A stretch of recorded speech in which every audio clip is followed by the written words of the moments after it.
I like it when games kind of give you the story as well, but they still let you, piece things together. But when it's just kind of fed to you on a spoon straight away, it's kind of like, oh well, what a waste of money this is, because the excitement kind of dies down too quick. I mentioned in my Elden Ring versus Ragnarok video, which was really fun to make, by the way. I mentioned that I thought Elden Ring was going to lose in story wise, because I'm like, how in the world are they going to screw up Ragnarok? You got an incredible concept to work with.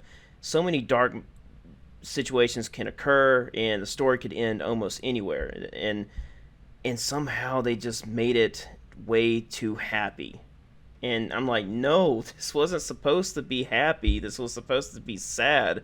God of War is a tragic story. Why are we creating such a Weenie Hut Junior's kind of ending here? It's just Yeah, and and then Elden Ring got the award for, what was it, nomination for best narrative or something.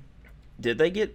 Yeah, I they got thought a best narrative. they got best Uh, direction, game yeah, and then direction. there was a. I don't think they won the category, but they got nominated for the best narrative in Oh, a okay. 2022 game, and people were like, well, Ragnarok should have got it. So that just shows how crazy the voting went for Elden Ring in terms of giving you less story, but somehow getting best narrative. I thought Ragnarok won best narrative. There was definitely, I don't think Elden Ring won it. I think it was just it was nominated Okay. for the best, and people were confused of how it Ah, got nominated because okay. I it see what you gave you mean. less story Yep. than what Ragnarok was given. Mm-hmm. Yeah, and I mean, you have to dig a little bit for Elden Ring's story, but it's there, and it can create into an awesome story based on theories that you create on your own, and there's no Yes, hand holding. It doesn't hold your hand. If you read about something early in Elden Ring, and then you see the conclusion of it at the end of Elden Ring, you can piece together that, and plus if you go through the game a little bit more, you might find a little bit more pieces to that story, and then you can basically fill in the exactly. gaps with your mind.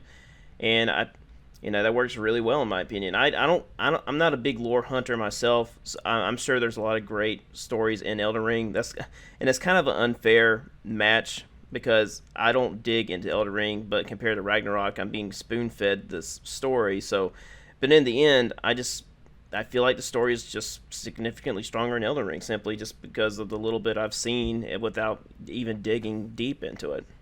Oh yeah, you can deep dive because imagination is literally your only limit for Elden Ring story with Mm-hmm. theories and stuff like that. Oh yes. Imagination. If you get kind of writer's block, I guess, um, that's the only issue that you can have. But if you start deep diving into Elden Ring, then it's so many different theories, so many different lore aspects. It's crazy.